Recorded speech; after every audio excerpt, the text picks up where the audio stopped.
Assalamualaikum warahmatullahi wabarakatuh.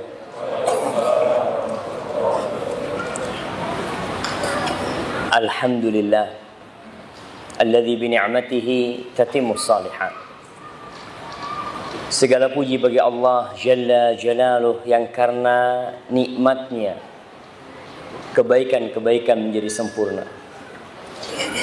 Sebuah keyakinan yang harus tertancap di dalam jiwa bahwa segala nikmat yang kita rasakan apapun bentuknya itu murni pemberian Allah Jalla Jalaluh. Sehingga tidak pantas seorang hamba merasa bangga tatkala dia berbuat kebaikan. Karena kebaikan itu sejatinya adalah karunia Allah Jalla Jalaluh. Kita pun bisa sampai ke tempat ini, Anda bisa duduk bersama antum, itu karena Allah Jalla Jalaluh. Allahumma salli wa sallim wa zid wa barik wa an'im ala hadzal nabiyil karim al-mab'uts rahmatan lil alamin sayyidina Muhammad wa ala alihi wa ashabihi ajma'in.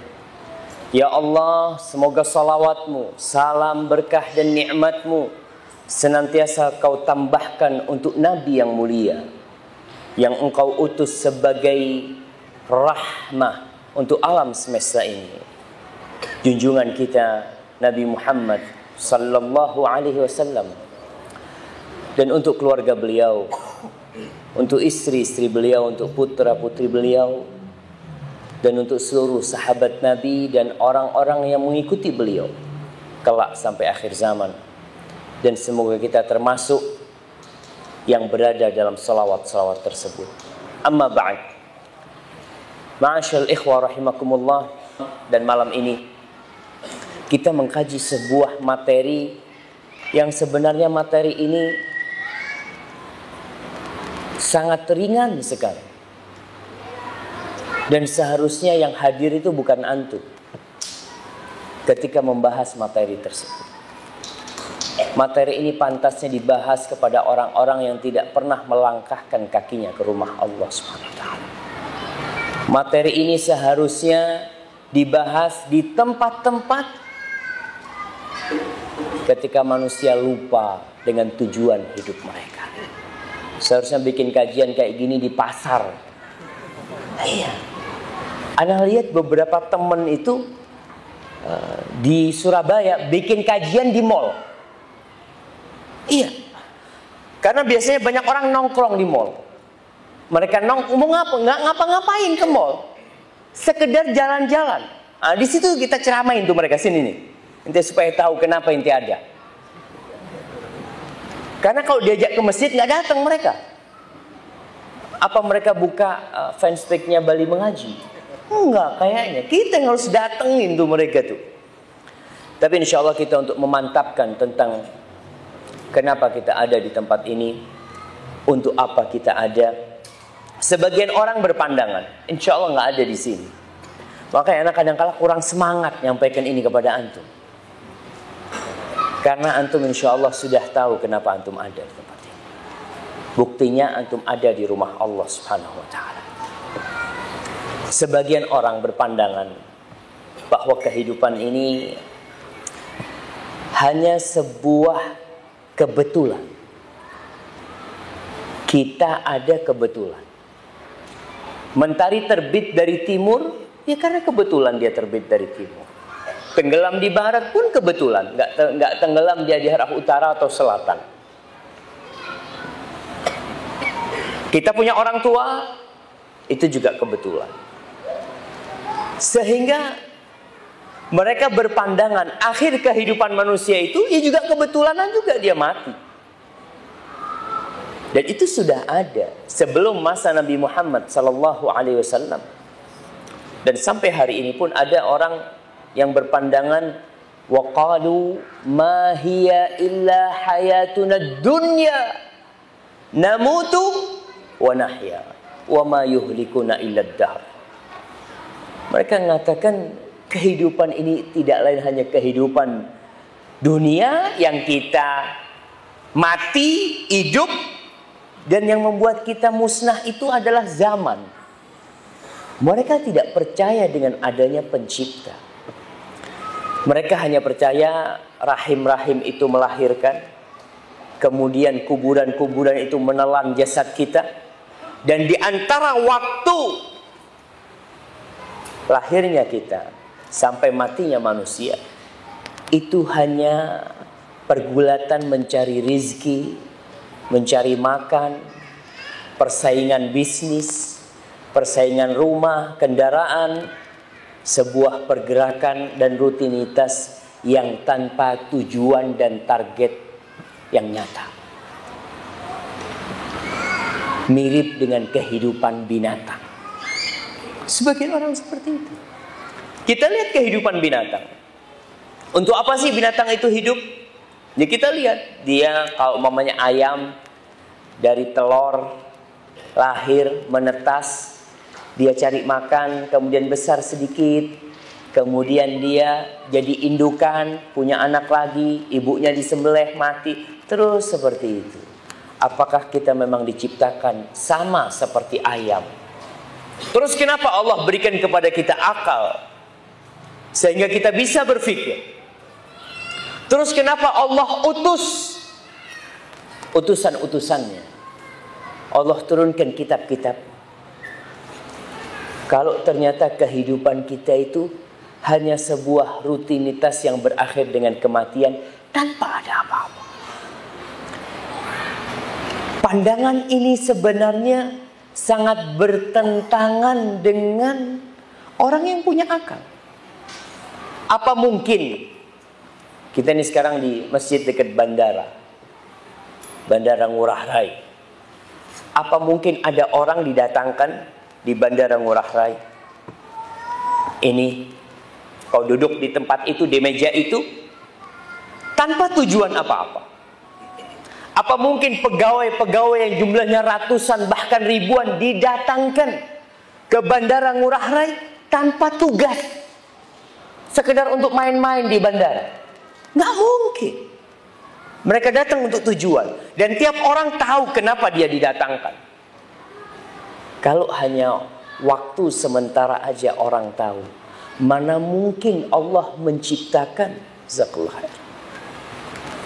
kehidupan ini dengan segala fasilitas yang Allah lengkapi sia-sia.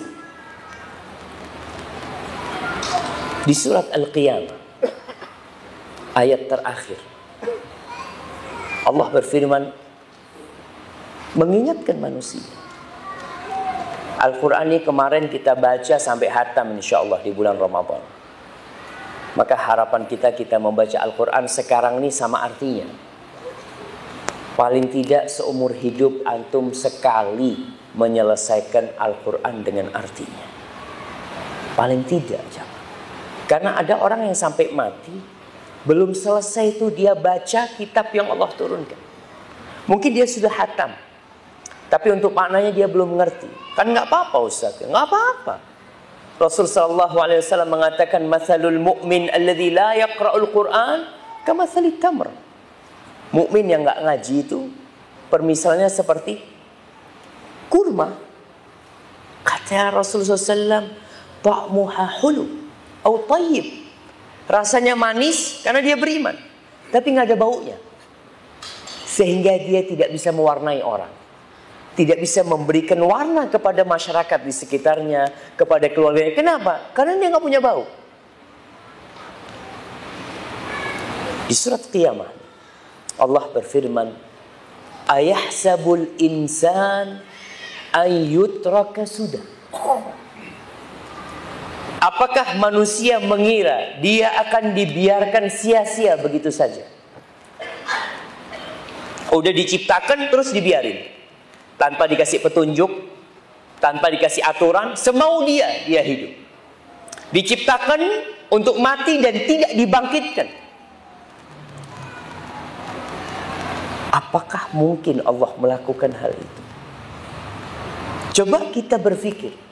Banyak orang-orang yang menzalimi kita, umpamanya dalam kehidupan dunia ini. Terus orang itu mati sebelum mendapatkan hukuman. Ada orang-orang yang korupsi, membuat rakyat umpamanya hidup melarat. Lalu dia mati belum sempat dihukum. Ada pembunuh-pembunuh, pemerkosa-pemerkosa yang melakukan tindakan-tindakan kriminal yang dia mati sebelum sempat merasakan hukum di dunia. Terus apakah selesai? Dia mati selesai. Allah mengatakan, apakah manusia mengira mereka tidak akan dibangkitkan? Sesuatu yang mustahil. Apa buktinya? Allah katakan, alam yakun nutfatan min manin yumna. Nih bukti kalau engkau itu akan dibangkitkan. Bukankah engkau dulu itu nggak ada? Engkau dulu itu hanya dari air mani. Subhanallah. Dari air mani yang terpancarkan, itu asal mula dirimu. Tsumma kana 'alaqatan fa khalaqa fasawwa. Kemudian dijadikan dari air mani. Bayangkan proses yang begitu panjang, yang begitu rumit sebenarnya, tapi kita taunya tahu-tahu lahir. Kita tahu anak itu Masya Allah. Engkau kalau tahu proses itu bagaimana kemudian dia menjadi segumpal darah. Kemudian setelah itu Allah ciptakan dia keluar jari-jari tangannya, keluar jari-jari kakinya. Kemudian Allah bikin dia punya mata, Allah bikin kita punya hidung, punya mulut. Kemudian setelah itu Allah tiupkan ruh, lalu dikeluarkan. Allah katakan, faja'ala minhu zawjaini dzakara wal untha. Kemudian Allah jadikan dari air mani itu dua pasangan, lelaki dan wanita. Alaysa dzalika biqadirin ala an yuhyiyal mauta. Bala. Bukankah Allah yang bisa menciptakan kita dari tidak ada, kemudian melalui proses yang panjang, dia lebih mampu untuk membangkitkan yang sudah mati. Orang kalau sudah mati itu dibangkitkan kembali, bahannya sudah ada. Membikin sesuatu dari nol tentunya lebih susah daripada membikin sesuatu yang sudah ada kerangkanya. Antum kalau disuruh bikin motor dari awal, dari mulai harus cari bahannya, besinya, kemudian dipanasin besinya, kemudian bikin cetakannya, terus lebih mudah mana? Antum dikasih kerangka motor, habis kebakaran dikatakan ente kembalikan asal. Lebih mudah. Maka tatkala ada orang kafir membawa tulang belulang, dia bawa tulang belulang kemudian dia patahkan di hadapan Rasul sallallahu alaihi wasallam, kemudian dilemparkan. Lalu dia mengatakan, man yuhyil idhama wa hiya ramim. Siapa yang bisa menghidupkan tulang yang sudah hancur seperti ini? Kata Rasul SAW, Allah yang akan menghidupkannya. Wa yudkhilukan nar, dan memasukkan engkau ke neraka. Dan orang ini sampai mati nggak taubat. Itulah salah satu mukjizat. Rasulullah SAW dikasih wahyu sehingga dia menyampaikannya. Engkau mati kafir. Ma'asyal muslimin rahimakumullah. Maka kita akan dibangkitkan. Terus untuk apa kita ada sebenarnya? Sebelum kita melanjutkan itu, ada sebuah pelajaran berkaitan dengan membaca Al-Quranul Karim, di mana Rasul Sallallahu Alaihi Wasallam ketika membaca Al-Quranul Karim, beliau berinteraksi dengan bacaannya, tidak hanya lewat bacaan itu. Sehingga di sini dituntut seorang Muslim memahami artinya. Walaupun kalau dia sampai mati nggak paham, nggak apa-apa sebenarnya. Maksudnya nggak dosa, selama dia menjalankan kewajiban-kewajibannya. Tapi Nabi SAW, Anas bercerita, idza marra bi ayati azab, kalau lewat dengan ayat azab, Rasul sallallahu alaihi wasallam mengatakan a'udzubillah. Beliau berlindung dari azab Allah Subhanahu wa taala. Kalau lewat ayat-ayat rahmat, beliau minta dari rahmat Allah Subhanahu wa taala. Kita kadangkala baca berapa banyak enggak pernah minta. Ketika firman Allah umpamanya kita baca wasari'u ila maghfiratin min rabbikum wa jannatin 'arduha as-samawati wal ardu 'iddat lil muttaqin.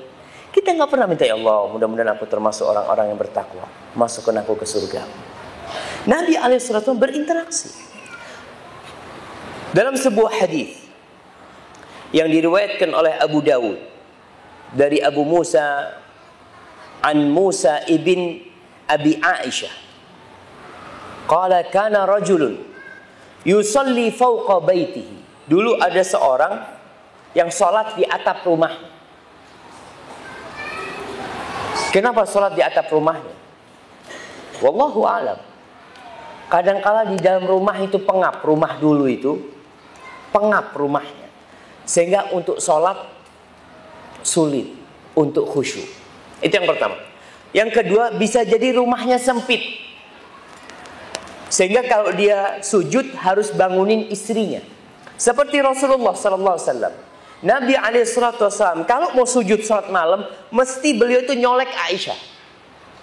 Karena kakinya Aisyah itu membujur gitu, rumahnya kecil, nggak cukup. Maka ini orang sholatnya di atas rumahnya. Jadi rumah orang Arab, antum kalau lihat tuh modelnya kayak Ka'bah tuh, kotak-kotak gitu. Jadi di atasnya bisa dibuat sholat. Antum jangan sholat di genteng, sholat di atas. Antum gimana mau sujud nanti kalau di genteng gitu. Ini yang memang ada atapnya gitu, datar gitu. Kana rajulun yusalli fawqa baitihi wa kana idza qara'a, dan orang ini biasanya kalau membaca alaysa dzalika biqadirin ala an yuhyal mauta, bukankah yang seperti itu yang menciptakan manusia dari air mani, kemudian menjadikannya darah, kemudian menjadikannya dua pasangan, bukankah yang menciptakan itu mampu untuk menghidupkan yang mati? Orang ini mengatakan subhanaka fabala. Subhanak, maha suci engkau ya Allah. Iya, tentu engkau bisa ya Allah. Fas'aluhu an dzalik. Lalu ditanya nih orang ini sahabat nih, yang ditanya sama orang-orang. Qala, kenapa kau melakukan itu? Setiap kau baca itu, kau jawabnya subhanak fabala. Apa jawab orang ini? Sami'tuhu min Rasulillah sallallahu alaihi wasallam. Aku mendengarnya dari Rasulullah sallallahu alaihi wasallam. Hadis ini disahihkan oleh Syekh Albani rahmatullah alaihi. Ada hadis yang dhaif berkaitan dengan mamanya yang membaca watini wa zaitun alaihissallah bi ahkamil hakimin. Itu hadis dhaif. Tapi para ulama menjelaskan enggak apa-apa kita jawab, karena hadis yang umum itu menjelaskan Nabi berinteraksi dengan bacaannya. Hanya yang terjadi khilaf di antara para ulama, kalau salat wajib, apakah seorang berinteraksi dengan bacaannya ketika salat fardu? Umpamanya ketika baca sabbih isma rabbikal a'la, apakah dia berhenti mengatakan subhana rabbiyal a'la ketika salat fardu? Syekh Utsaimin rahmatullah alaihi mengatakan tidak perlu, karena tidak pernah dinukil Nabi itu kalau salat fardu sallallahu alaihi wasallam melakukan itu. Yang ada ketika salat malam, salat sunnah, beliau itu bacanya satu persatu kemudian berinteraksi dengan bacaannya. Hadza wallahu a'lam bishawab. Tapi para jemaah, Allah Jalla Jalaluhu di dalam Al-Quranul Karim seringkali menyindir manusia.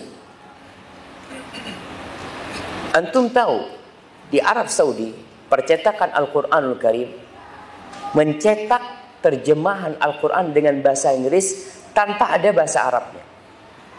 Mereka bikin sengaja itu dan dikirim ke Amerika, dibagi-bagi. Salah satu yang mendapatkannya penjara-penjara itu dikasih, dan banyak yang masuk Islam. Karena Allah seringkali menyindir kita, mengingatkan kita. Contohnya di surat Al-Mursalat, wal mursalati urfa, Allah mengatakan alam naj'alil arda kifata ahya'an wa amwata. Allah katakan, bukankah kami sudah menjadikan bumi ini sebagai wadah untuk manusia, yang hidup yang mati. Antum lihat, yang mati di perutnya, yang hidup di atasnya. Kemudian Allah mengingatkan, alam naj'al lahu ainain wa lisanan wa syafatain wa hadainahu najdain. Bukankah kami sudah menjadikan bagi manusia itu dua mata? Siapa yang ngasih kau mata itu? Orang tuamu? Enggak. Siapa yang ngasih? Ada pencipta yang memberikan dua mata kepadamu. Kalau kita mau urut, subhanallah jemaah, yang ada di tubuh kita seharusnya membuat kita semakin yakin bahwa Allah itu esa dan hanya Dia yang berhak disembah. Kita bisa ngomong, coba jemaah, antum kadang-kala melihat orang lahir sumbing, langit-langit mulutnya nggak ada. Gimana? Allah katakan kami menjadikan buat manusia lisan dan dua bibir nih. Kemudian wahadainahu najdain, kami kasih petunjuk kepada dia dua jalan. Kemudian di surat An-Naml Allah mengatakan, alam yarau anna ja'alna al-laila liyaskunu fihi wan-nahara mubsira. Apakah manusia tidak melihat kami menjadikan malam itu tempat yang penuh dengan sakinah, penuh dengan kedamaian, dan kami jadikan siang itu terang benderang sehingga orang bisa mencari maisha, mencari penghidupan dia. Nabi Ibrahim ketika debat sama Namrud, Namrud tanya, alam tara ila alladhi haja Ibrahim fi rabbih an atahu Allahul mulk. Apakah engkau tidak melihat kepada orang yang berdebat dengan Ibrahim, di mana Allah telah memberikan kekuasaan kepada dia? Orang biasanya kalau punya kekuasaan itu sombong, sulit menerima kebenaran. Orang kalau dikasih kekayaan itu biasanya akan merasa lebih, sehingga bukti-bukti kebenaran yang disampaikan kepada dia jadi mental. Karena apa? Karena dia merasa memiliki, dia merasa lebih. Apalagi kalau yang menyampaikan lebih miskin. Misalnya itu siapa? Kadang-kadang seperti itu. Allah katakan, innal insana la yadgha ar-ra'ahu istaghna. Manusia itu benar-benar melampaui batas karena merasa dirinya nggak butuh. Maka di Namrud, karena dia merasa penguasa, berdebat. Apa kata Nabi Ibrahim? Rabbi alladhi yuhyi wa yumit. Rabbku yang menghidupkan dan yang mematikan. Apa jawab Namrud? Qal ana uhyi wa umit. Aku juga menghidupkan dan mematikan, kata dia. Sama Nabi Ibrahim tidak diperpanjang debatnya. Nggak mengatakan bukan itu yang dimaksud, enggak.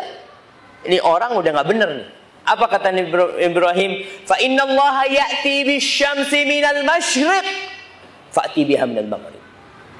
Oke, kalau kau merasa sebagai Tuhan, engkau bisa menghidupkan dan mematikan. Sesungguhnya Allah itu yang mendatangkan matahari, menerbitkannya dari timur. Silahkan engkau terbitkan dari barat.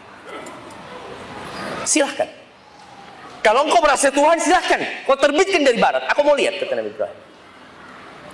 Fabuhital ladzi kafar. Nggak bisa jawab. Dia tuh makhluk. Semakhluk. Kadang-kadang merasa lebih dari yang lainnya, kemudian menuhankan dirinya. Seperti Fir'aun.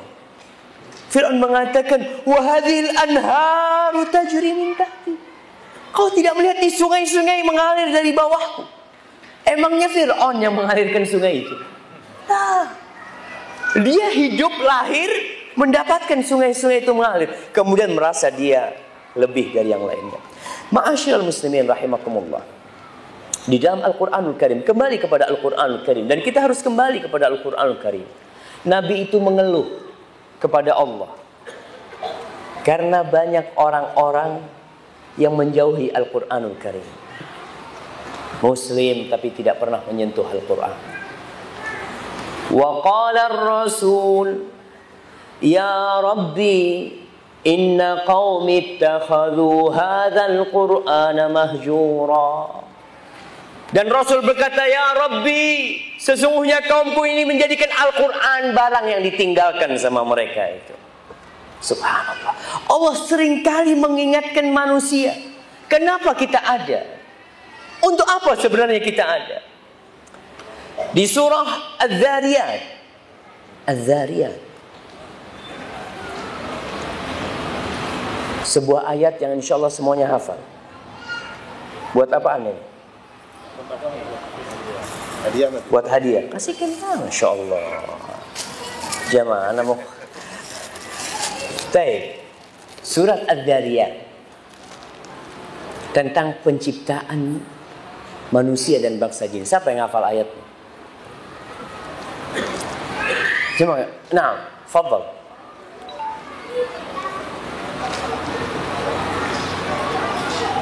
Jamaah, antum harus hafal semua ayat itu. Semuanya satu ayat.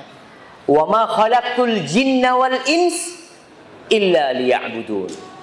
Coba kita baca. Wa ma khalaqtul jinna wal insa illa liya'budun. Kirim ke belakang. Masya Allah.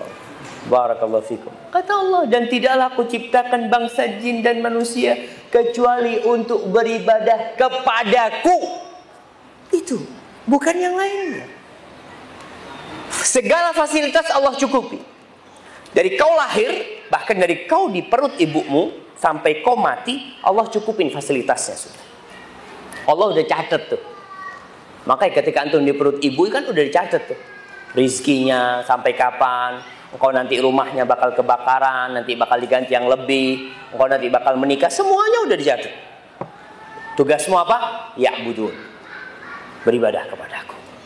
Ma uridu minhum min rizqin wa ma uridu an yut'imun. Kata Allah, aku enggak butuh mereka kerja ngasih aku rizki.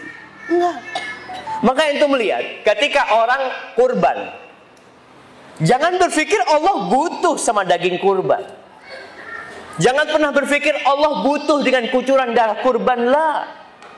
Maka dikatakan la yanalallah luhumuha wala dima'uha walakin yanaluhu taqwa minkum. Nggak sampai kepada Allah tuh darah sama dagingnya. Kalian yang mau motong yang besar kambingnya, darahnya lebih banyak, dagingnya lebih banyak, itu akan sampai kepada Allah? Kalla. Tidak.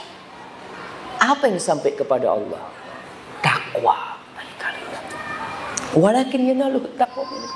Kata Allah, ma uridu minhum min rizqin wa ma uridu an yutimun. Mereka ngasih makan nggak butuh.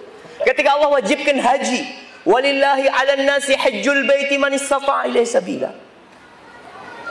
Apa dipikir Allah butuh ada orang yang berkunjung ke rumah Allah? Allah butuh orang-orang Indonesia yang jumlahnya tiap tahun 200.000 untuk berangkat haji? La. Kata Allah, wa man kafara fa innallaha ghaniyun 'anil 'alamin. Barang siapa yang kufur, yang nggak mau berangkat haji, Allah itu nggak butuh sama alam semesta ini. Allah nggak butuh dengan alam semesta ini. Allahu Akbar. Apa bukti ketidakbutuhan Allah dengan alam semesta ini? Semuanya bakal Allah hancuri. Semuanya bakal. Kita pun akan hancur. Maka tujuan Allah menciptakan kita hanya untuk beribadah kepadanya. Di surah Al-Mulk ayat kedua, Allah juga ingatkan kenapa dia ciptakan kematian dan kehidupan. Siapa yang menjawab? Nah, alladzi khalaqal mauta wal hayata liyabluwakum ayyukum ahsanu amala wa huwal azizul ghafur. Kata Allah, dialah Allah yang menciptakan kematian dan kehidupan. Kenapa Allah mulai dengan kematian? Supaya kita sadar, engkau dulu itu nggak ada. Maka jangan sombong, engkau dulu nggak ada. Engkau dulu itu nggak bisa berdiri. Jangan berdiri, merangkak nggak bisa. Engkau hanya tergolek di atas ranjang. Lahir manusia itu nggak bisa apa-apa. Kau hanya bisa menangis. Semuanya dibantuin orang. Apa engkau gak sadar bahwasanya ada yang menginginkan keberadaan?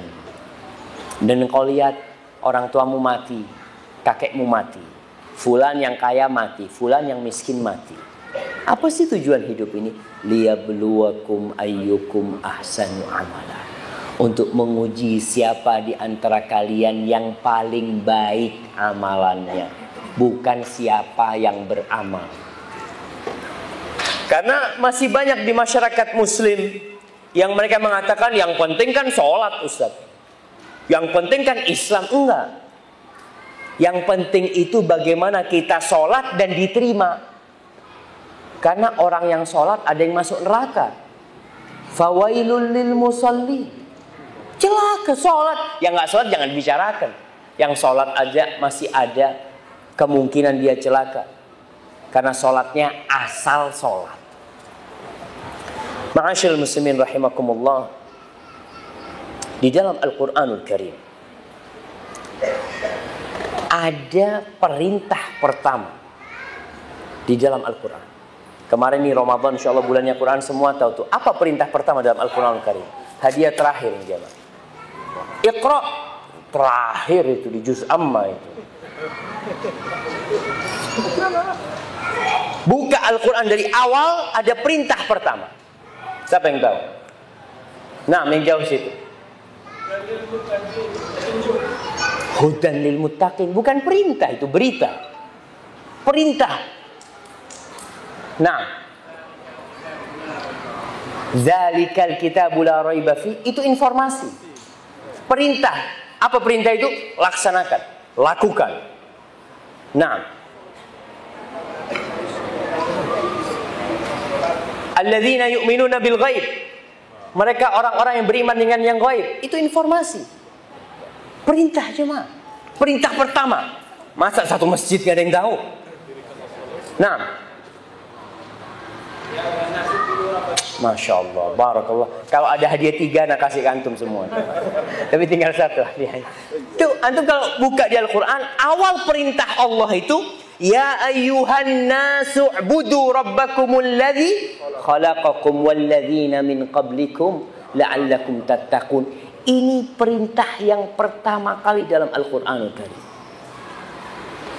Apa yang Allah inginkan dari kita? Kadang-kala Al-Baqarah itu lewat, tapi kita belum berhenti di perintah itu.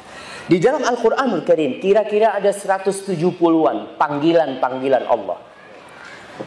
Allah kadang-kala memanggil ya ayyuhan nas, kadang-kala memanggil ya ayyuhalladzina amanu. Al-Quran hudan lil muttaqin, Al-Quran hudan linnas. Al-Quran itu petunjuk buat orang-orang yang beriman, yang bertakwa, dan dia petunjuk buat manusia. Panggilan-panggilan ini, kenapa Allah panggil ya ayyuhan nas? Supaya yang merasa manusia dengarkan. Yang merasa manusia, maka Allah panggil ya ayyuhan nas. Dan biasanya orang kalau dipanggil, Masya Allah. Umpamanya di antara kambing-kambing dan ada 3 orang di situ. Antum manggil, wahai manusia, kira-kira noleh enggak dia? Masya Allah, Anda bukan kambing. Iya, saya manusia gitu kan. Dia akan noleh. Dan Allah panggil ya ayyuhan nas. Berulang kali Allah panggil. Umpamanya di surat Al-Hujurat, Allah panggil ya ayyuhalladzina amanu la tuqaddimu baina yadayillahi wa rasulih. Ya ayyuhalladzina amanu la tarfa'u aswatakum fawqa sautin nabi. Ya ayyuhalladzina amanu in ja'akum fasiqun binaba'in. Ya ayyuhalladzina amanu ijtanibu katsiran minadh-dhann. Ya ayyuhalladzina amanu la yaskhar qaumun min qaum. Terus ya ayyuhan nas inna khalaqnakum min dzakarin wa untha. Allah panggil manusia. Awis yang beriman lalu manusianya dipanggil. Di ayat, di perintah pertama Allah, pertama ini Allah katakan ya ayyuhan nas u'budu. Ini perintah yang pertama. Sembahlah, beribadahlah rabbakumul ladzi khalaqakum. Kepada siapa kau menyembah? Tidak kepada sembarangan Tuhan. Karena di muka bumi ini, ketika Rasul SAW diutus dan sampai hari ini, masih banyak orang-orang yang menyembah yang bukan Tuhan yang menciptakan dia. Orang-orang jahiliyah, bayangkan. Mereka itu bikin patung, terus minta tolong. Ada nama patung-patung di Arab apa? Ada Uzza, ada Lata, ada Hubal. Dan dari bodohnya orang-orang jahiliyah, ini kisahnya para sahabat. Mereka mengatakan kita benar-benar di masa jahiliyah. Kita pun kalau dalam perjalanan nggak bawa Tuhan, cari batu. Dapat batu dijadikan Tuhan, disembah. Dia tahu nih batu tidak menciptakan, tahu. Dia yakin, cuma untuk media, mendekatkan diri.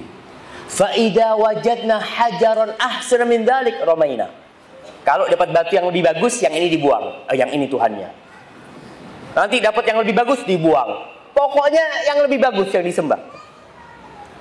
Kalau nggak ada batu, kadang-kadang di padang pasir itu pasir saja. Mereka dalam kondisi takut, mereka harus beribadah. Orang itu kapan sih beribadah? Biasanya kalau lagi takut. Fa'in lam najid hajaran, kata mereka. Kalau kita nggak dapat batu, kita kumpulkan pasir. Pasir ditumpuk itu. Antum tahu kalau orang mau bikin luluh buat semen, dikumpulin, lalu tengahnya dilobangin, diperahin susu. Susunya kambing, susunya onta diperahin. Tsumma tufna haulahu. Lalu kita tawaf di sekitarnya. Subhanallah.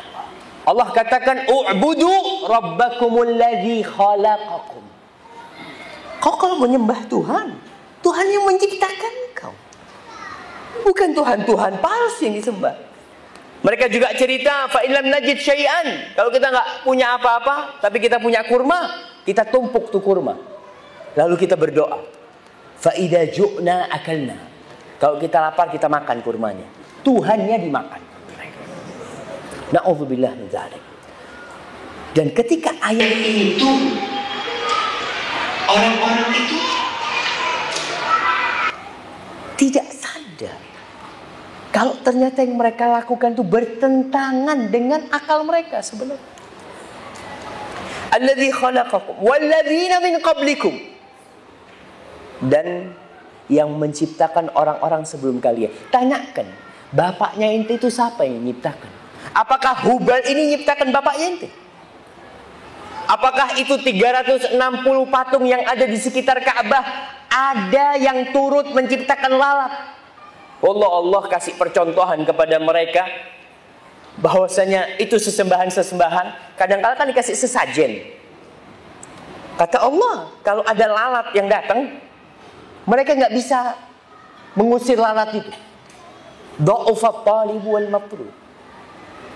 Tuhan yang disembah tidak bisa mengusir lalat itu, dan lalat padahal lemah dia itu.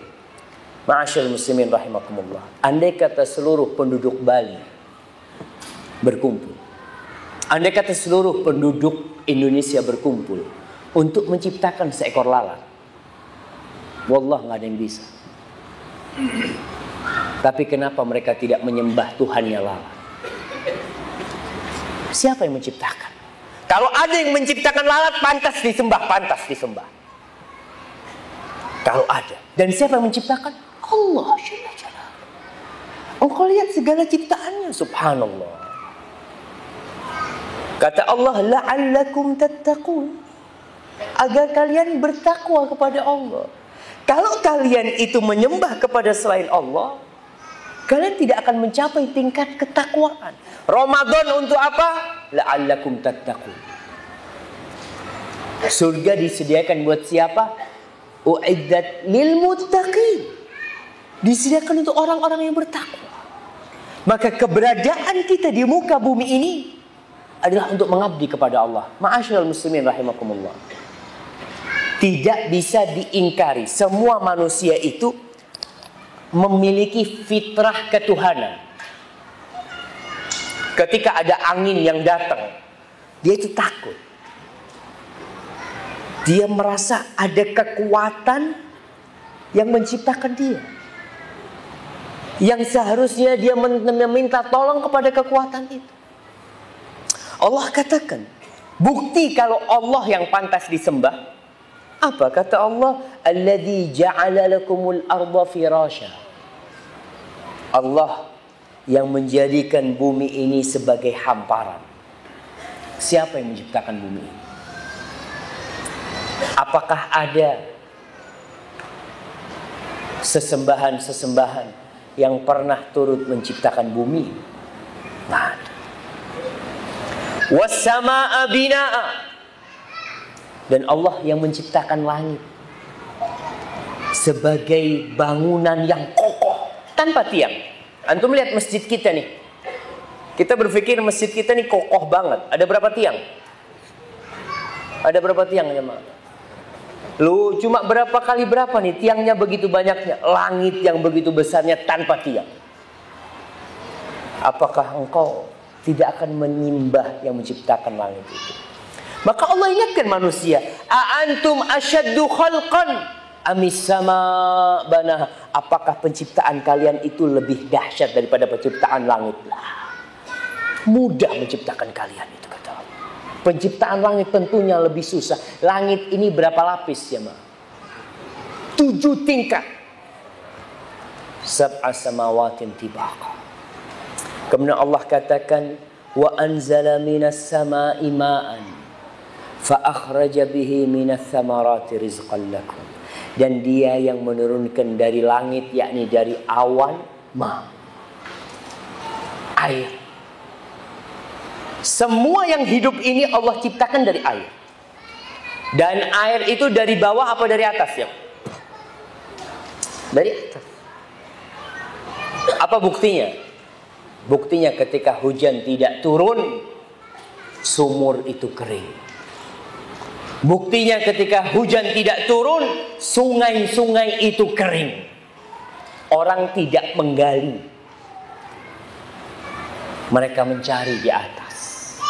Kadangkala mata air pun kering. Tatkala hutan terbakar di Riau, siapa yang mematikannya? Indonesia bekerja sama dengan Singapura, dengan Malaysia untuk mematikan itu hutan yang terbakar. Tapi tidak terbakar kecuali tatkala Allah turunkan hujan, baru terbakar. Coba kita berpikir, siapa yang menurunkan hujan? Di Indonesia terkenal ada pawang hujan. Ada sohib nih, cerita dia. Dia tanya sama pawang hujan, Mas, kenapa sih kalau musim hujan sampean itu kok tidak nyarang hujan? Apa kata dia? Ya, kalau musim hujan jelas turun hujannya, katanya. Tapi kalau nggak musim hujan mungkin kan nggak turun. Bapak, ya kita ini cuma cari duit, kata dia. Nggak bisa pawang hujan itu nolak hujan, datang kena hujan. Nggak ada. Maka di sini seorang hamba harus yakin kepada pencipta langit dan bumi yang menurunkan hujan. Dan di Indonesia tauhid hamba itu mulai digeser sedikit demi sedikit dengan tayangan-tayangan di televisi. Pernah main layangan ya, Pak? Layangan. Nah, subhanallah, kita nggak sadar dulu kalau kita telah berbuat syirik. Kita dari sohib-sohib waktu SD kalau main layangan nggak ada angin itu, kita meminta kepada siapa? Bersiul. Angin. Iya jemaah. Nggak minta sama Allah jemaah. Ini termasuk perbuatan yang seharusnya diluruskan. Padahal kau tahu yang menciptakan itu Allah Jalla Jalaluh. Kemudian kau meminta kepada selain Allah Subhanahu wa ta'ala. Maka Allah katakan, fala taj'alu lillahi andadan wa antum ta'lamun. Jangan kalian ini menjadikan bagi Allah tandingan-tandingan, sekutu-sekutu, sedangkan engkau tahu. Engkau tahu kalau mereka itu tidak menciptakan dirimu. Siapa yang enggak tahu? Apakah ada orang kafir yang meyakini kalau yang menciptakan dirinya itu adalah patung-patung seperti Hubal, seperti Lata. Mereka tidak. Terus kenapa mereka meminta kepada Lata, Hubal dan Uzza?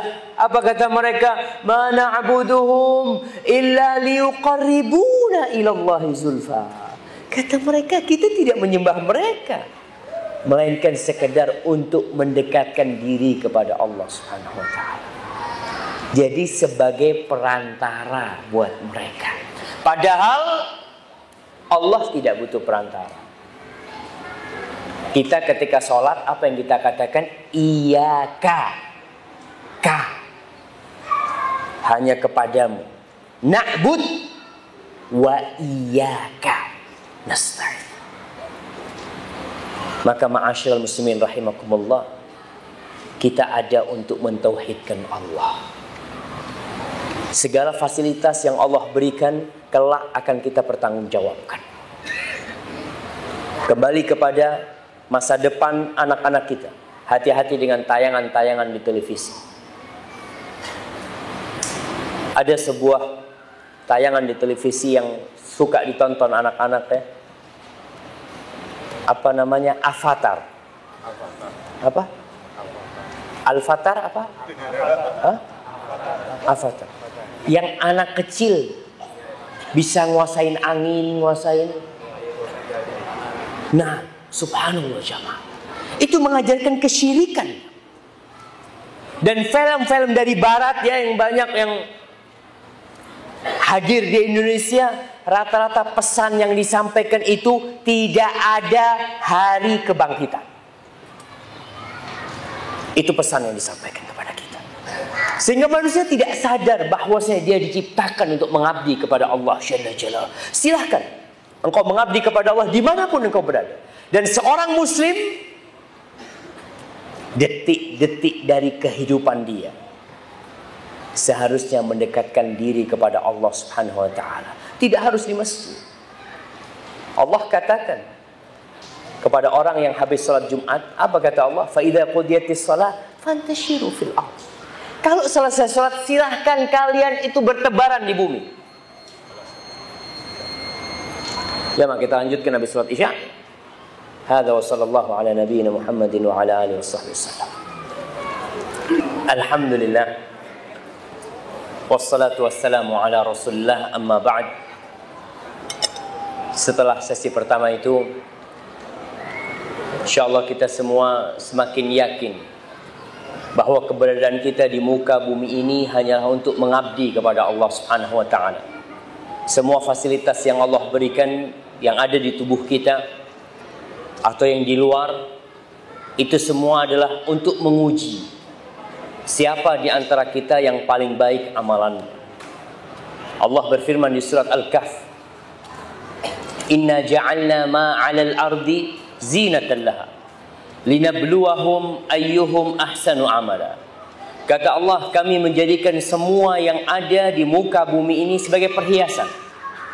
Perhiasan itu biasanya menggoda, membuat orang lupa dan lalai dengan perhiasan itu, sehingga dia lupa dengan tujuan hidup yang sebenarnya. Kata Allah, kami jadikan perhiasan di muka bumi itu untuk menguji siapa di antara mereka yang paling baik amalannya. Dan semua perhiasan yang ada ini bakal Allah hancurkan.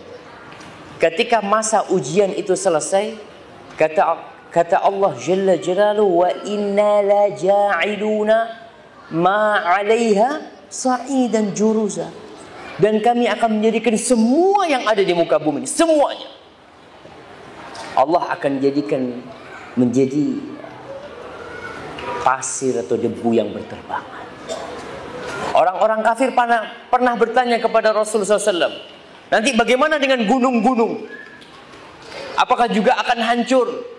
Mereka mengatakan, wa yas'alunaka 'anil jibal faqul yansifuha rabbi nasfa fayadharuha qa'an safsafa la tara fiha 'iwajan wala amta. Mereka bertanya, bagaimana dengan gunung-gunung nanti? Kata Allah, katakan kepada mereka, gunung-gunung itu akan Allah hancurkan. rata sama tanah. Nggak ada orang pernah punya rumah di sini dulu rumah ana, dulu di sini perusahaan, nggak ada. Semuanya akan rata dan hilang tanda-tanda itu semua. Para jamaah, ingat kita adalah hamba Allah Subhanahu wa ta'ala. Apapun pekerjaan kita, jangan lupa kalau kita hamba Allah. Allah menjadikan ujian terberat manusia itu nafsunya dan iblis yang sudah bersumpah kepada Allah kalau dia akan mencari sohib sebanyak-banyaknya ke dalam api neraka. Tidak sedikit di antara umat manusia yang lupa tujuan hidup dia, sehingga kerjanya dari pagi sampai siang, dari siang sampai malam hanya untuk perut dan yang di bawah perut. Itu aja yang bicara. Sehingga tatkala datang kematian, dia belum mempersiapkan diri untuk hal itu. Tapi kita melihat dalam kehidupan dunia ini, pekerjaan manusia beda-beda, rizkinya beda-beda, kedudukannya beda-beda. Bagaimana kita mengabdi kepada Allah dalam segala kondisi? Yang jadi dokter, ia mengabdi kepada Allah dengan profesi dia sebagai dokter.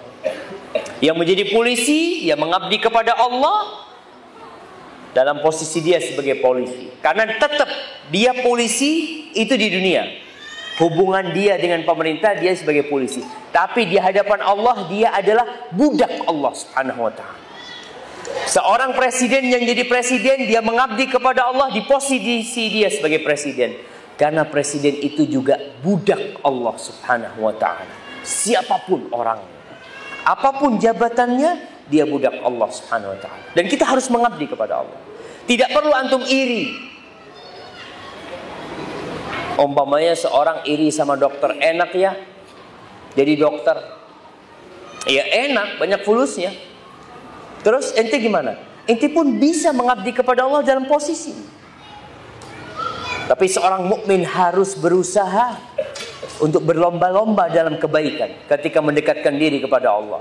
Bayangkan bagaimana sahabat-sahabat Nabi datang kepada Rasul sallallahu alaihi wasallam mengatakan, "Ya Rasulullah, dhahaba ahlud duthur bil ujur." Wahai Rasulullah, itu orang-orang yang punya fulus, mereka pergi membawa pahala yang banyak. Kita yang nggak punya fulus gimana? Apa kata Rasul sallallahu alaihi wasallam? Mau kalian aku kasih amalan? Kalau kalian amalkan tuh, kalian akan menyaingi mereka. Apa amalannya? Bertasbih, bertahmid, bertahlil. Setiap selesai sholat, kita membaca itu 33 atau 34 kali. Kemudian secara umum kita bertahlil. Kata mereka, senang nih sahabat-sahabat karena punya amalan yang bisa menyaingi amalan orang yang punya duit. Apakah orang-orang Ansor kemudian mencukupkan diri? Sudahlah, kita pahala dari sedekah. Enggak. Mereka terus beramal. Sehingga sahabat-sahabat muhajirin datang lagi kepada Rasulullah SAW. Ya Rasulullah, ini orang-orang Ansor nih ikut-ikutan ngamalkan amalan kita. Kata Rasulullah SAW, "Dzalika fadlullah yu'tihi man yasha." Itu kemuliaan dari Allah Subhanahu wa taala. Allah berikan kepada siapa yang Allah kehendaki. Ada sebuah hadis. Ini hadis sebagai penutup kajian kita. Seorang mukmin dimanapun dia berada, dia harus bisa mewarnai. Ada di bandara, dia menjadikan bandara itu jadi indah bercahaya. Dia ada di perusahaan, di tempat itu, dia berusaha untuk menyinari perusahaan itu dengan cahaya-cahaya iman dan Islam. Tidak perlu dengki kepada atasan. Rasul sallallahu alaihi wasallam mengatakan, "Ta'isa 'abdud dinar, ta'isa 'abdud dirham." Kata Nabi, celaka orang yang menghamba kepada duit. Duit yang dia cari, emas. Celaka orang yang menghamba kepada dirham. Wa 'abdul khamis, khamisah. Orang ada yang menghamba kepada pakaian. Biasanya ini ibu-ibu nih. pakaian terus sampai lemarinya itu tambah lagi. Hidupnya ada model baru beli, terus. Yang dipikirkan hanya pakaian buat dia. Celaka tuh kata Rasulullah SAW. In u'tiya radi. Nih hamba kalau dikasih sama Allah ridho. Wa in lam yu'ta sakhit. Tapi kalau dia nggak dikasih, dia murka. Ada orang-orang seperti itu. Ketika rezekinya lancar, Masya Allah, Alhamdulillah. Ketika nggak dikasih, dia murka kepada Allah Subhanahu Wa Taala. Wantakas. Akhirnya dia berpaling. Yang dulunya biasa ke masjid, gara-gara rezekinya sempit nggak ke masjid. Yang dulunya ikut kajian, gara-gara punya masalah, dia tidak lagi ikut kajian. Itu hamba, yang orang yang menghamba kepada benda seperti itu. Wa idza syika falan taqash. Kata Rasulullah SAW, mudah-mudahan kalau dia kemasukan duri, mudah-mudahan nggak bisa keluar tuh durinya, kata Rasulullah. Rasul doakan keburukan buat orang itu. Tuba. Terus siapa hamba yang baik itu? Hamba Allah yang dicintai Allah itu siapa? Apakah yang kaya? Apakah yang pejabat yang bisa menolong orang banyak mungkin dengan jabatannya? Kata Rasulullah SAW, tuba li abdin akhidin bi anani farasihi. Sebuah kebaikan buat hamba yang memegang tali kendali kudanya fi sabilillah, di jalan Allah Subhanahu wa taala. Ash'ath ra'suhu mughabbaratin qadama. Rambutnya udah kusut, kakinya udah berdebu. In kana fil hirasah kana fil hirasah. Kalau dia dikasih tugas di penjagaan, ya dia melaksanakan tugasnya di penjagaan itu. Wa in kana fis saqah kana fis saqah. Kalau dia dapat bagian di belakang, jagain di belakang, barisan belakang, dia di bagian belakang. Dia tidak pernah murka kepada Allah Subhanahu wa taala. Tapi dia melaksanakan tugas dimanapun dia berada. Ini sta'dzan lam yu'dzan. Orang ini kalau minta izin nggak dikasih izin. Dari rendahannya itu orang. Wa in syafa'a lam yushfa'. Kalau dia minta tolong buat orang lain nggak diterima permintaan pertolongan dia itu. Ini yang baik. Maka antum dimanapun berada, jangan sampai rebutan untuk menjadi yang ada di depan. Rebutan untuk sebagai pembawa acara. Rebutan untuk megang kamera umpamanya. Rebutan jadi ketua yayasan. Rebutan jadi bendahara, rebutan, subhanallah. Dimanapun engkau berada, sudah terima takdir. Laksanakan tugasmu. Karena di sini pun engkau menjadi hamba Allah Subhanahu wa taala. Aku jadi hamba Allah di sini. Kalau memang tugasku ini, terima. Kadang-kala ada yang mendapatkan posisi yang tidak pernah kena kamera. Selama hidupnya dia, ya Allah Ustaz, ana ini Ustaz 20 tahun adanya di belakang kamera terus. Kapan ana ada di depan kamera? Ente itu yang ada di belakang kamera, alhamdulillah. Kalau nggak ada ente, nggak kelihatan tuh ustadznya. Pahala dia begitu besarnya jemaah. Subhanallah. Maka dimanapun kau berada, tunjukkan kalau kau hamba Allah. Dan ingat, apapun posisimu, jabatanmu sebagai hamba Allah lebih tinggi daripada posisimu dan jabatan. Karena ada orang-orang yang lupa bahwa dia budaknya Allah. Karena dia berada di dalam posisi yang begitu besarnya, kemudian tidak lagi taat kepada Allah Subhanahu wa taala. Ma'asyiral muslimin rahimakumullah. Sampai kapan kita menjadi budak Allah? Sampai kapan kita begini nih Ustaz? Capek kayak gini sampai kapan? Apa kata Allah? Wa'bud rabbaka hatta ya'tiyakal yaqin. Terus engkau beribadah kepada Allah, kepada Rabbmu sampai kematian datang menyebut. Jangan pernah merasa bangga dengan amal kebajikan. Karena setan tidak pernah berhenti menggodain kita. Setan tuh godain kita dari dua cara. Dari syahwat dan syubhat. Kalau orang ini suka dengan syahwat, maka setan memalingkan dia kepada mengikuti syahwatnya. Tapi kalau orang ini ahli agama, maka setan nggak mampan kalau dia mengajak orang ini berzina, mengajak orang ini minum khamar. Enggak, orang ini sukanya ke masjid. Ya sudah, maka setan akan menggoda orang itu lewat syubhat, sehingga akan teracuni pemikiran-pemikiran yang tidak benar dalam beribadah. Ada yang beribadah berlebih-lebihan, seperti ingat 3 sahabat. Yang satu mengatakan, aku akan puasa terus, tidak akan berbuka. Menurut pikiran kita baik. Bagus apa nggak bagus ya, Mak? Orang puasa terus bagus. Yang satu mau sholat malam, tidak mau tidur.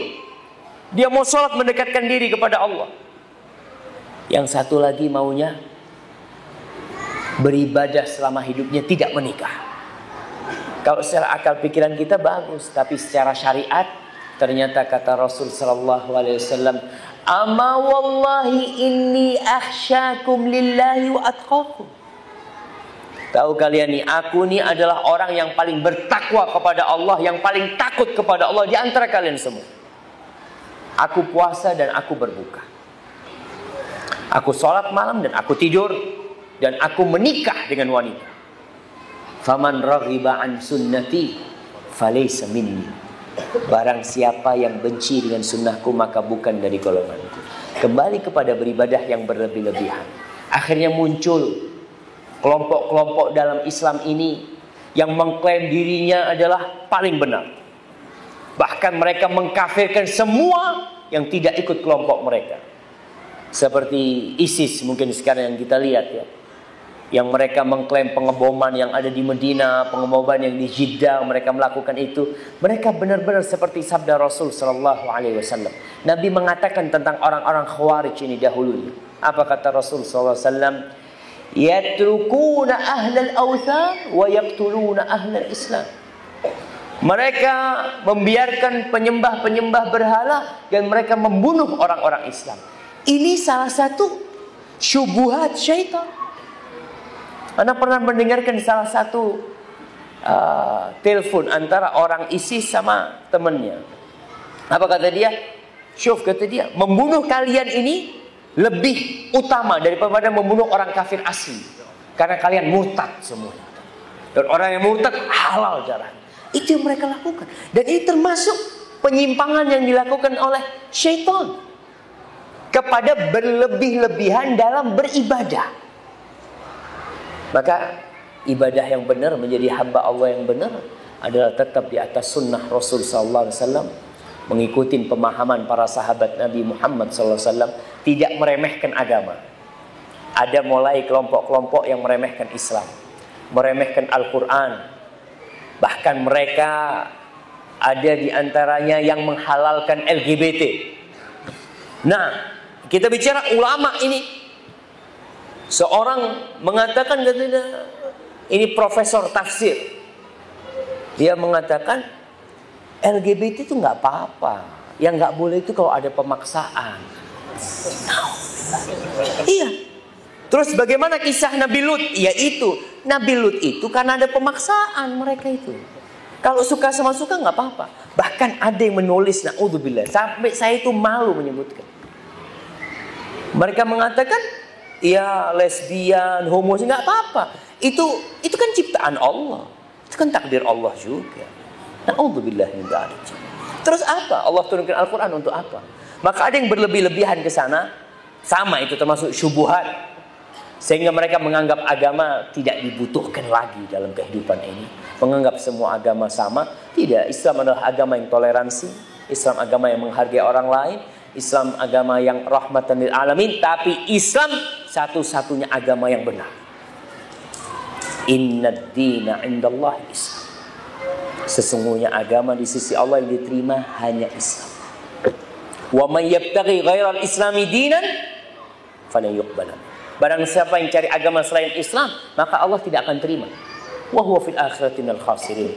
Dia di akhirat termasuk orang-orang yang merugi. Hadza wallahu a'lam bissawab. Itu yang bisa kita sampaikan pada kesempatan kali ini. Kita mungkin masuk ke sesi tanya jawab. Dan Anda mohon maaf kalau ada pertanyaan yang tidak bisa dijawab ya. salah satu kelebihan pertanyaan yang tertulis ini enak jemaah. Kalau ustadznya nggak bisa jawab, nggak dibaca.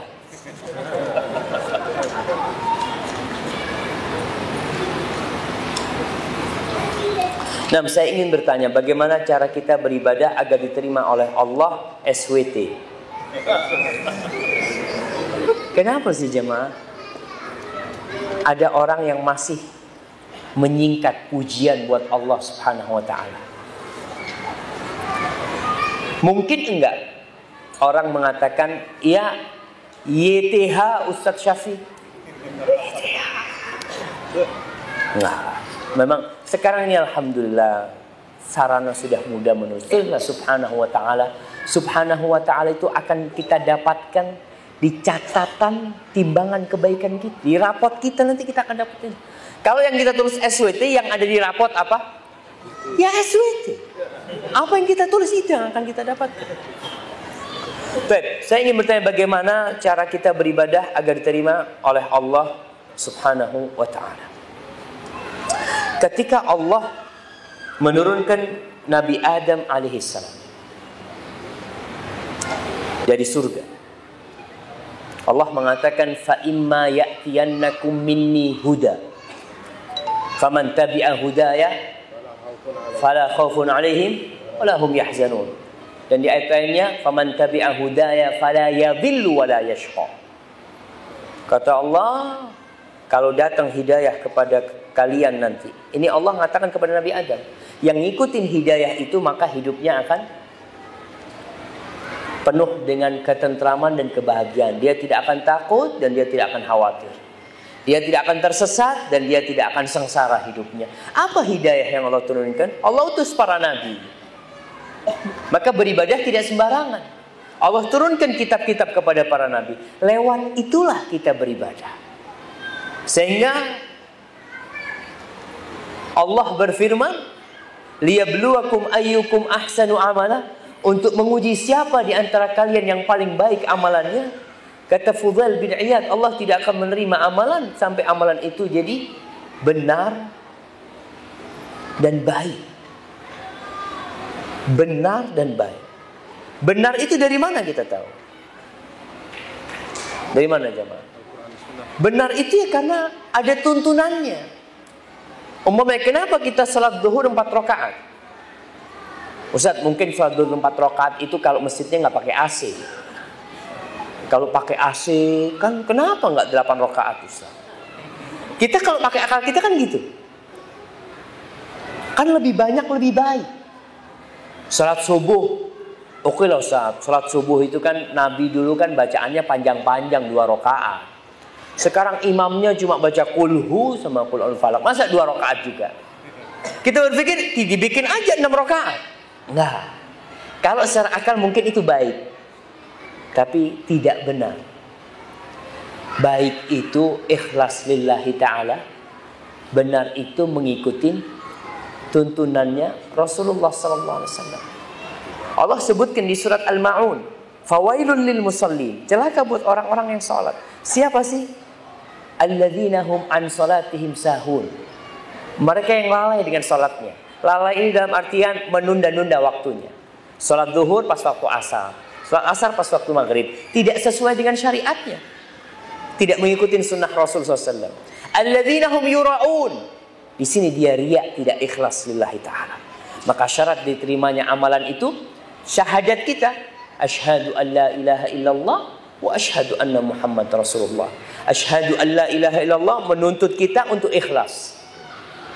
Engkau kan bersaksi bahwa tiada yang berhak disembah kecuali Allah. Ya udah, kenapa kau beribadah untuk yang lainnya? Itu ikhlas. Syarat yang kedua sesuai dengan sunnah Rasulullah SAW. Kenapa? Karena engkau bersaksi asyhadu anna Muhammadan Rasulullah sallallahu alaihi wasallam. Hadza wallahu a'lam bissawab. Dalam melaksanakan salat, bagaimana caranya agar kita bisa khusyuk dalam mengerjakannya? Masya Allah, ini pertanyaan yang sangat sulit ya, Ma. Karena khusyuk dalam salat itu sesuatu yang sangat mahal sekali. Kalau kita bicara teori, ya bicara teori. Kalau menjelaskan agar kita salat khusyuk itu Ada pemanasan sholatnya. Qobliyah. Orang kalau qobliyah kan mulai itu dia. Tapi kadang-kala kita mau sholat wajib masih ngobrol sama sohib. Ente tadi naik apa? Naik motor. Yang mana? Ini imam sudah Allahu Akbar. Sholat dulu. Allahu Akbar. Mau gimana mau khusyuk ini? Baru. Kalau jual susah memang. Maka kita harus persiapkan. Adanya pemanasan tadi. Sholat sunnah itu termasuk yang menggiring kita untuk lebih khusyuk. Kemudian memahami apa yang dibaca. Kalau kita tidak paham dengan yang kita baca, ya kadang-kala tetap khusyuk. Ada orang-orang yang sholat di Masjid Nabawi ya, kadang-kala imamnya nangis, ya nangis. Insya Allah. Habis sholat ditanya sama sahibnya, ente kenapa ente nangis? Nggak tahu, imamnya nangis itu juga enak ada nggak nangis. Kan ada orang-orang yang terharu ya, dia itu nangis karena terharu aja dia, bukan karena khusyuk. Imamnya khusyuk, dia bukan karena khusyuk. Jadi kadang-kala memahami artinya itu membuat kita lebih khusyuk. Membuat kita lebih khusyuk. Kemudian bacaannya. Rasul sallallahu alaihi wasallam bacaan rukuknya, bacaan sujudnya, bacaan iftitahnya itu beragam. Tidak satu. Bervariasi. Kalau mau menyebut itu salah satu yang menyebabkan kita lebih khusyuk. Kenapa? Karena kita akan mengingat-ingat. Kita nih, anak mau baca yang ini. Umpamanya ketika sujud, Allahumma laka sajadtu. Apa terus ya? Karena dia baru ngafalin nih. Tapi kalau subhana rabbiyal a'la, dia sambil mikir sepedanya, subhana rabbiyal a'la, lewat dia kayak gitu. Tapi kalau ada sesuatu yang, tapi jangan sampai itu bikin-bikin gitu, bukan. Sunnah-sunnah Rasul kita amalkan. Terus bacaan suratnya. Kalau antum punya surat-surat baru, itu menyebabkan antum lebih khusyuk. Hafalan baru ya umpamanya. Antum mau hafalnya kulhu. Tahu-tahu hari itu antum pagi ngafalin wadduha. Antum Allahu Akbar itu wadduha.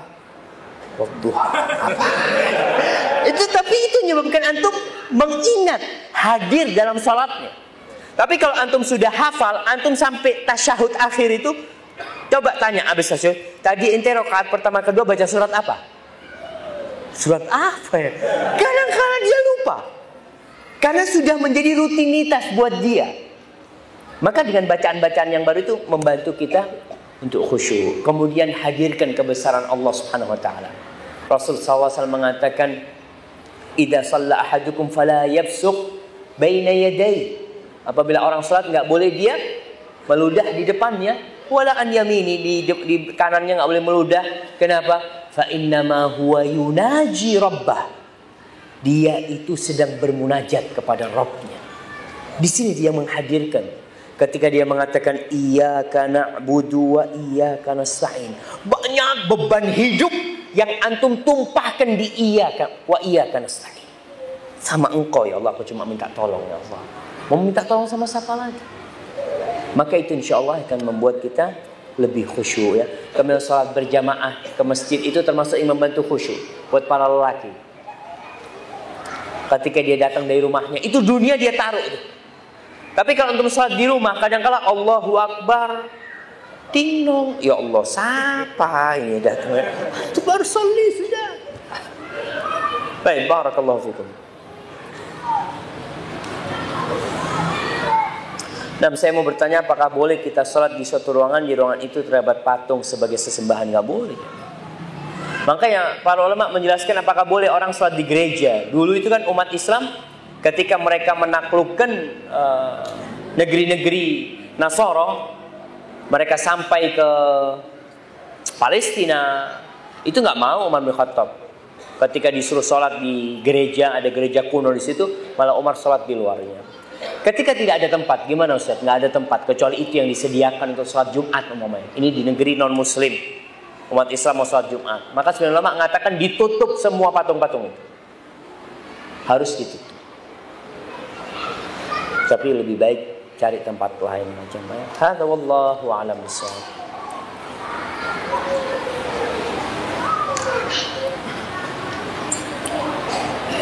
Apa hukumnya ilmu yin.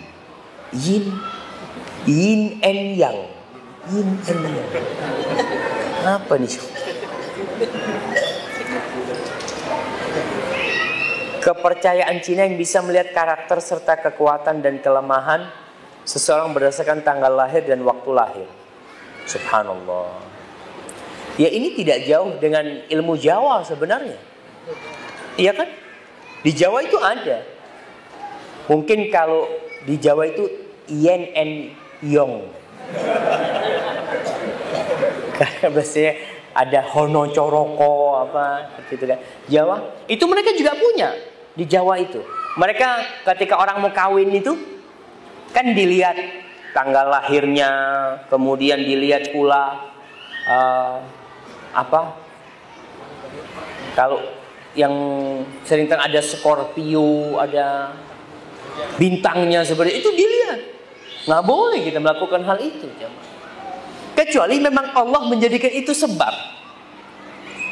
Mengetahui karakter orang itu mungkin dari wajahnya. Ada yang orang ngelihat wajah orang kalau kayak gini nih kelihatan tuh. Kayaknya pelit nih kalau dari jauh kelihatan. Itu kadang-kala terjadi seperti itu. Itu firasat sebenarnya. Ada ilmu firasat. Itu nggak masalah. Kita melihat perasaan, aduh nggak enak kayaknya sama orang ini. Kadang-kala kita mau bisnis sama orang, ngelihat dari jauh, kayaknya gagalin aja udah. Iya. Firasat itu udah nggak enak. Bukan karena tanggal lahirnya. Apa orang kalau mau bisnis ditanya itu tanggal lahirnya berapa? Enggak, seperti itu. Wallahu a'lam bishawab, itu yang Anda ketahui. Jadi nggak ada ilmu yang seperti itu. Itu bukan dari Islam. Dan Islam tidak mengajarkan yang seperti itu. Apalagi kalau untuk mengetahui karakter seorang, ya kita bisa kirim orang mempelajarinya dari akhlak dia, dari perilaku dia. Tapi kalau dari tanggal lahir, wallahu a'lam bishawab.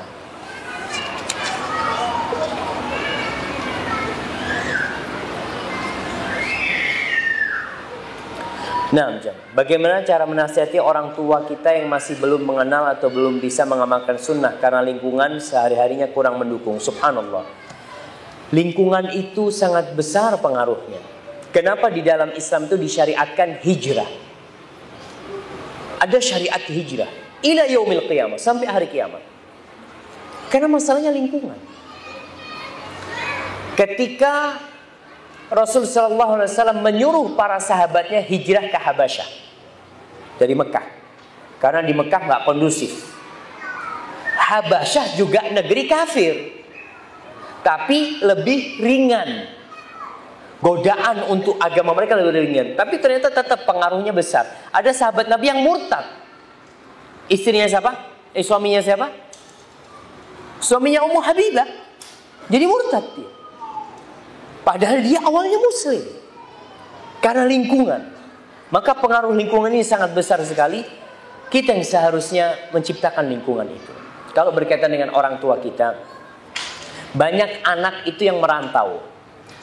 Sehingga dia tidak bisa sering-sering berkumpul sama orang tuanya. Mungkin cuma ketika mudik, ya Ustaz, anak susah nasihat orang tua. Itu berapa kali nasihat orang tua? Ya cuma kalau mudik seminggu. Seminggu sama ente, setelah itu 350 hari bersama lingkungannya. Oleh karena itu Al-Auza'i, Ibn Rahuyah, apa Al-Auza'i, satu antara dua orang ini, Ishaq Ibn Rahuyah insyaallah. Ketika itu dia di Lebanon, tahu-tahu ada orang datang, orang Persia. Ditanya, ente dari mana? Dari Tastur. Tastur itu daerah Iran sana, Iran Irak sana. Ditanya, ente muslim? Iya, anak muslim, kata dia. Orang tua ente masih majusi. Anak ninggalkan dia masih majusi. Apa kata gurunya ini? Yang mengatakan, coba kau pulang. Jangan kau tinggalkan orang tuamu. Mungkin orang tuamu bisa dapat hidayah lewat dirimu. Ini baru nyampe nih, suruh pulang. Ya udah pulang. Ketika pulang ternyata bapaknya sakit. Dia rawat bapaknya. Bapaknya bingung melihat anaknya berbakti sama dia. Padahal beda agama. Itulah Islam. Islam ini Allahu Akbar. Walaupun kafir orang tuanya, Allah mengatakan wasahibhuma fid dunya ma'rufa. Tetap engkau harus menemani keduanya dengan cara yang ma'ruf dalam kehidupan dunia ini. Walaupun orang tuamu kafir, memaksamu untuk keluar dari Islam. Ini udah jahat nih orang tuanya. Jangan taat. Fala tuti'huma, kata Allah, tapi tetap engkau punya kewajiban berbakti kepada keduanya. Subhanallah. Maka ayahnya ini bingung lihat anaknya merawat. Ayahnya tanya, anakku, agamamu ini agama apa sih? Ceritalah anaknya tentang Islam. Akhirnya bapaknya masuk Islam. Dan sehari 2 hari setelah itu meninggal dunia bapak. Antum bayangkan. Itu kadang-kala kekurangan kita. Kita tinggalkan orang tua kita jauh dengan lingkungan yang jauh dari agama, dari sunnah. Sehingga ya udah. Coba kita kumpul sama dia. Atau orang tua kita bawa umpamanya dengan lingkungan yang lebih baik. Atau kita kenalkan dengan orang-orang yang kenal agama dengan baik. Mudah-mudahan dapat hidayah nantinya. Susah sendirian menegakkan kebenaran kalau lingkungannya tidak mendukung. Maka disyariatkan hijrah. Kisah orang yang membunuh 100 orang. Apa kata gurunya ketika dia tanya? Kampungmu ini kampung gak benar, kau harus hijrah kalau ingin benar. Hadza wallahu a'lam bishawab. Nah. Baik.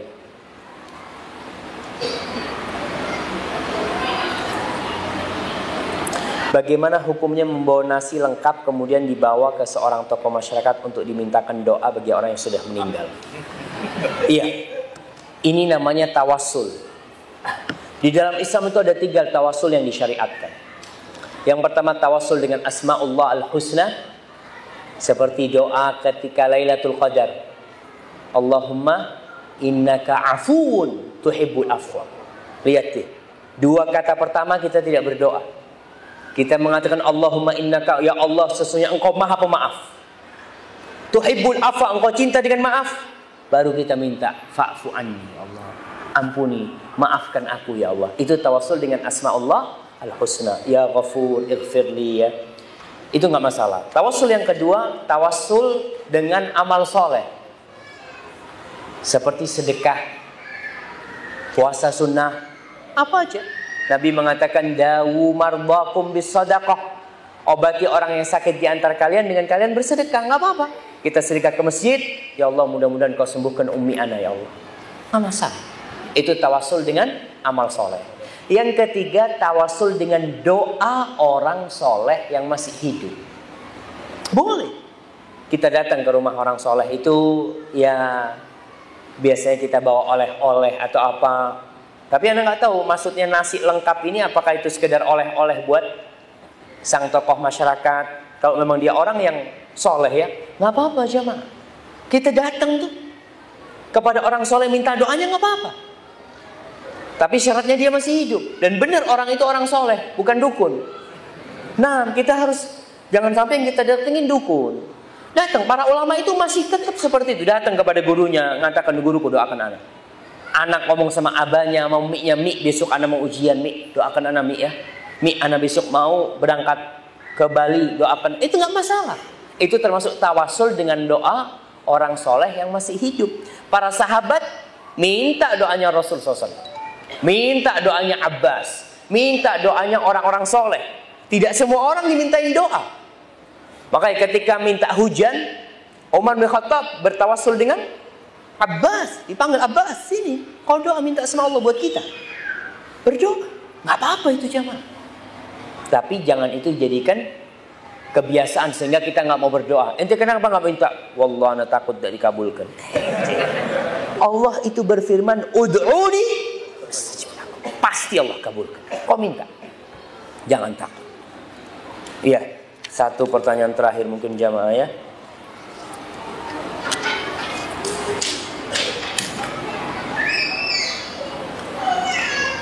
Nah, Ustaz, dulu saya kerja di tempat riba. Sekarang saya ingin tobat, tapi saya bingung cara membersihkan harta yang saya beli bercampur antara uang halal dan riba. Tolong penjelasannya. Barakallahu fiik. Iya. Jadi riba harta haram ini ada 2 macam.